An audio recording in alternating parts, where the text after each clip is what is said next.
Everyone wants to live an inspired life, yet so many people search for happiness following the footsteps of peers and taking advice from people who have different values and outcomes to which they're searching. There are people born into wealth, graduated from the best universities in the world, and there are people who have none of that and yet are living extraordinary lives full of fulfillment and reward. The purpose of this podcast is to share insights and strategies that allow you to question the status quo and think freely, so you can design your life and be who you want to be. We get one life. Time is our most valuable asset. I believe that when we're free and able to focus on meaningful work, we become better human beings. This is Always Free, and I'm your host, Jason Graystone. Welcome to the leading podcast for financial empowerment and wealth creation. Subscribe to this podcast so you don't miss an episode. You can connect with Jason on social media and subscribe to the Jason Graystone YouTube channel for weekly videos. Don't forget to also subscribe to the weekly newsletter to receive frequent educational content and action steps to help you design your life so you can be who you want to be. For news on all future events and updates, go to jasongraystone.com.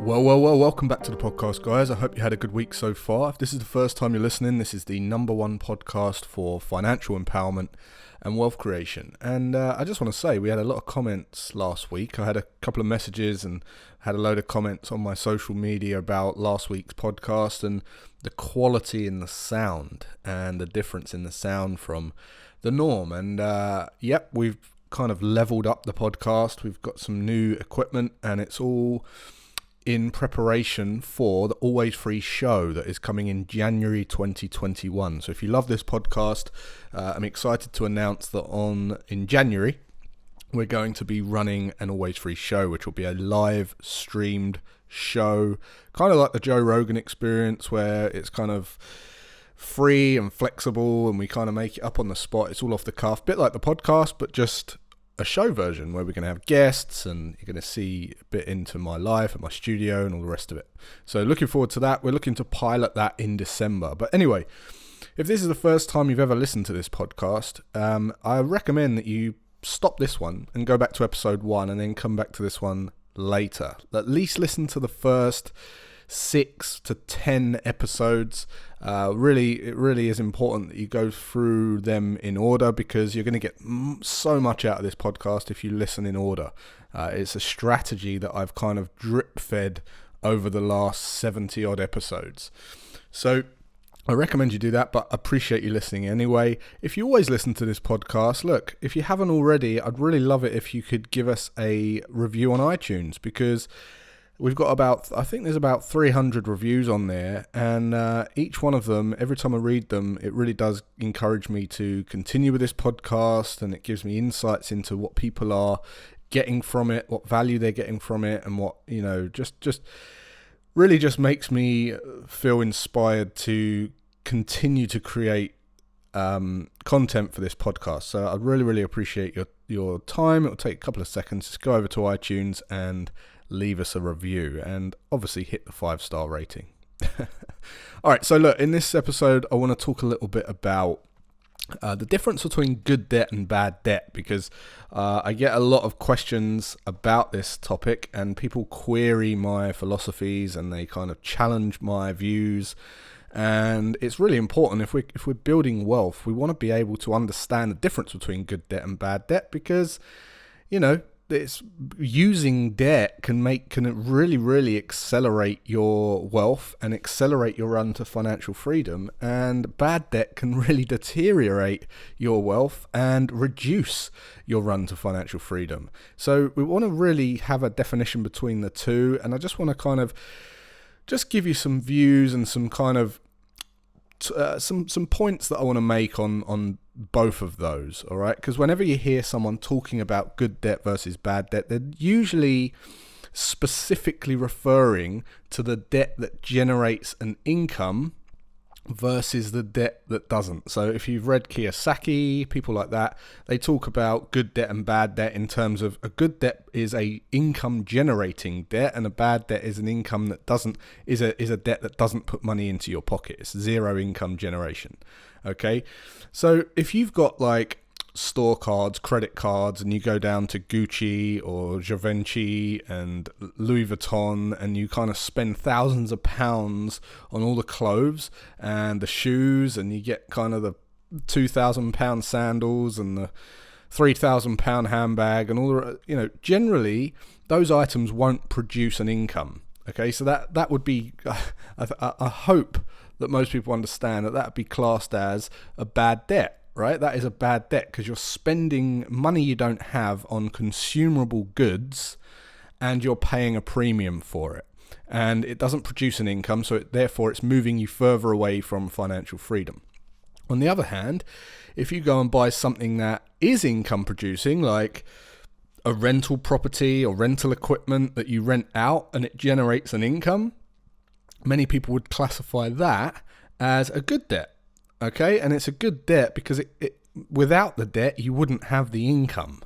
And now you've got the debt and the income, and it covers all of the debt repayments, plus hopefully it gives you a bit more and it puts some money in your pocket. Okay, so you've got a positive cash flow. So some people call that a good debt. And those kind of definitions are pretty common knowledge, public knowledge. You just Google good debt versus bad debt, and a lot of people will be saying that, and a lot of the forums and a lot of the websites and the blogs and all the articles will kind of share that philosophy.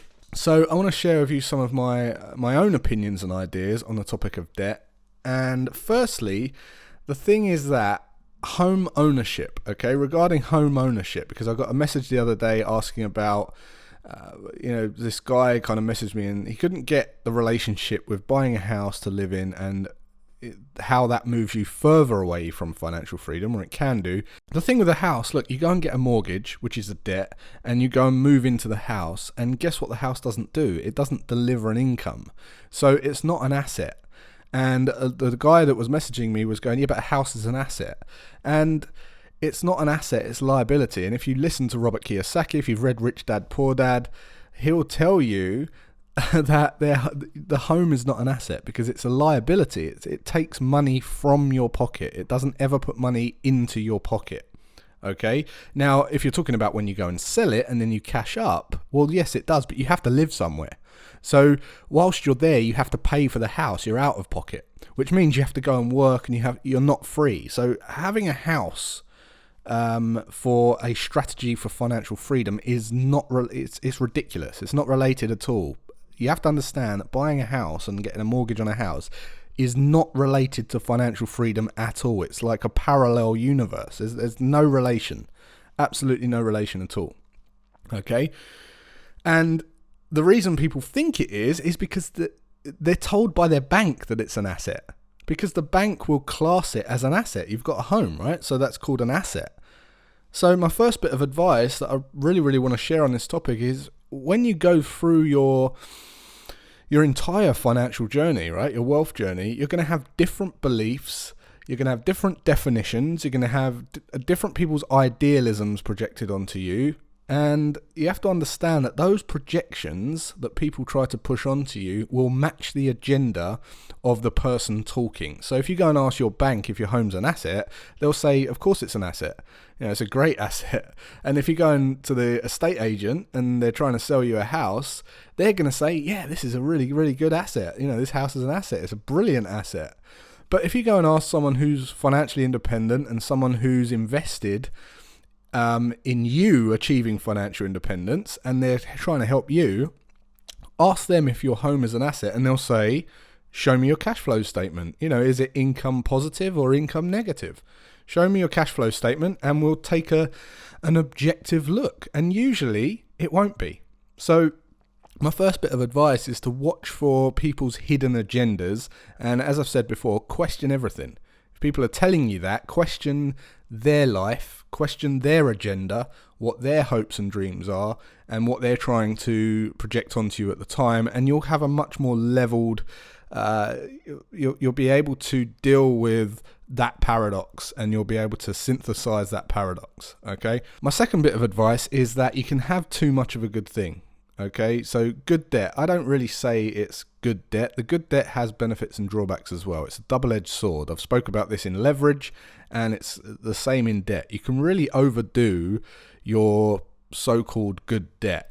You can use it too much, and the very popular strategy that has kind of sustained through the years and has trapped many people is the domino investing strategy. Okay, where they go and kind of give up all their liquidity, they put it into a deposit to buy a house, the house goes up in value, and then they draw on the equity from the property that's gone up to get the next home and the next home and the next home and the next home. And with that particular strategy, right, in a booming market, you can become quite rich on paper. You can become a millionaire in a pretty short period of time on paper, which has nothing to do with financial freedom, and you don't have to do that much for it. Okay, but there's a lot of people who don't really understand the market, and they've got very short time horizons. They don't remember that the market goes through cycles as well. So if they're not saving and keeping liquid cash cushions and buffers to kind of stabilize that kind of volatility in their portfolio, which is, by the way, leveraged through the hilt, right? And they're wringing out every bit of equity from property to property to property to have this portfolio that's kind of artificially inflated. When the pullback comes, they could be balancing on a tightrope. Okay, when the crap hits the fan, with just one of their investments, it could knock the whole entire portfolio out. And I've seen this happen.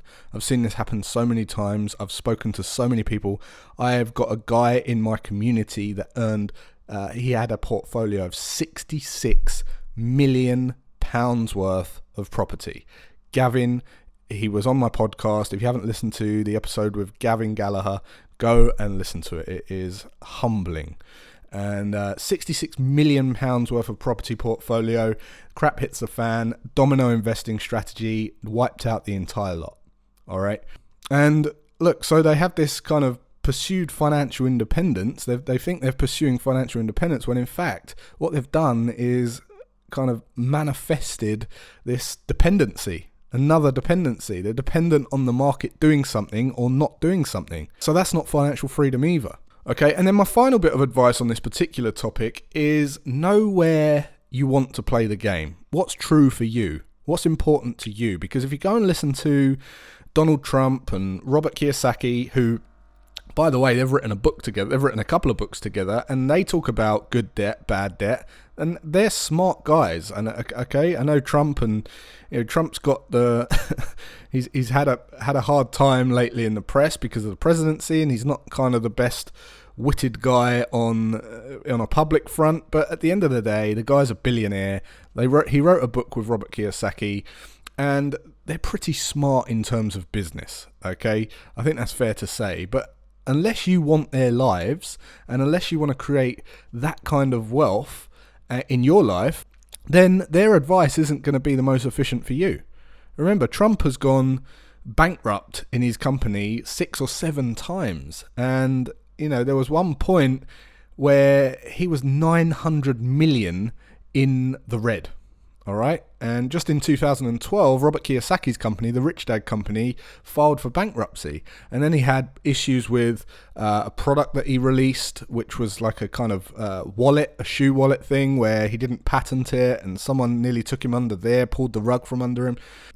They promote using debt to your advantage. And in these they're moguls, right? In these big companies, you need debt to grow. But unless you want that lifestyle, it's not the right advice for you. All right. I tend to find that a lot of people have family values. They want to be at home. They want to be financially free. They don't want a boss. They want to be there for the kids, help raise them, without having to send them to daycare. And so the strategy for them is not going to be the same strategy as a billionaire uses to manage their corporations. If you want to build financial independence that's sustainable and not very volatile, then you might not want to deal with the threat of bankruptcy and the threat of having your portfolios knocked over because you're leveraged up too much.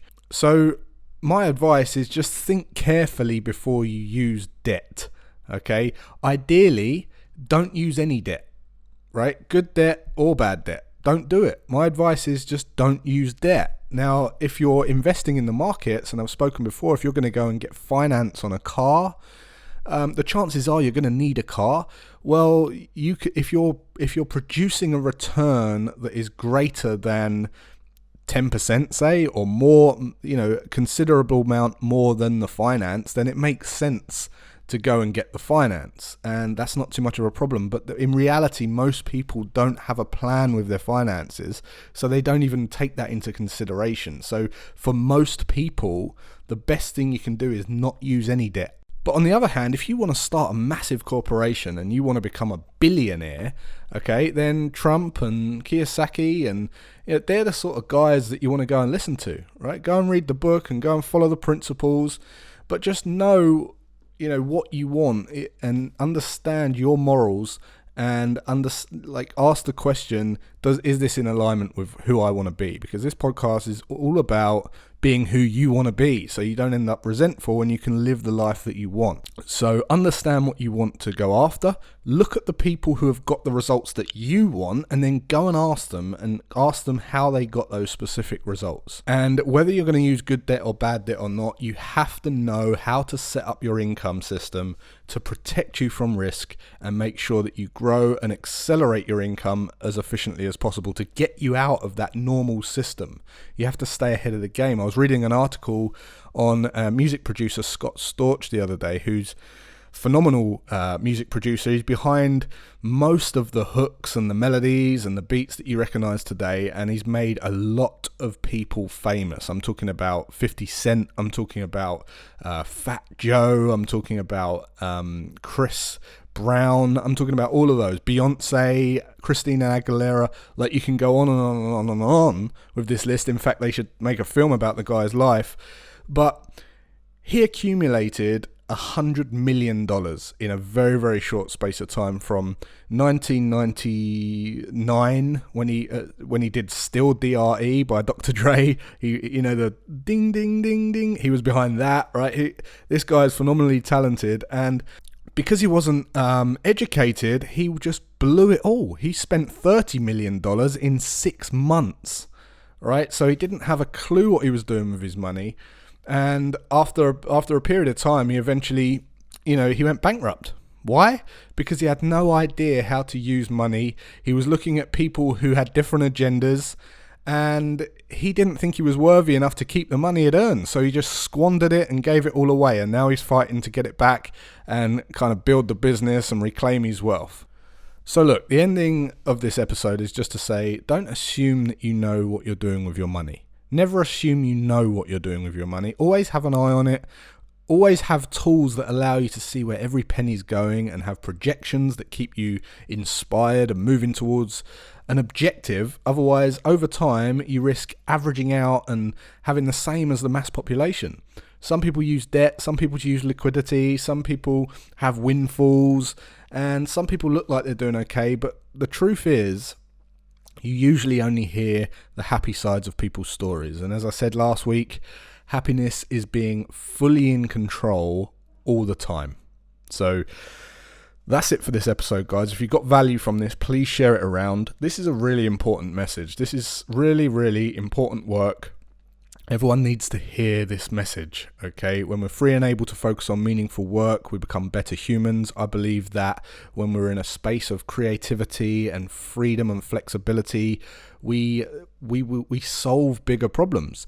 And I believe, although scientists have the knowledge and the skill, it's going to be down to people like entrepreneurs and people who are in a creative space that are going to be able to have the influence and the power to be able to leverage those skills and leverage people around the world to solve the world's most meaningful problems. And you will do that by having your money game together, having your finances in order, building wealth, being free, being flexible, and being more creative, more loving, more caring. So really important work, guys. I'm really passionate about it. I really hope that you do share it if you've got value.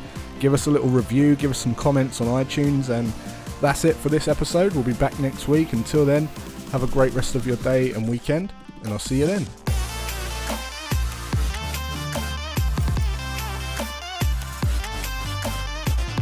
Subscribe to this podcast so you don't miss an episode.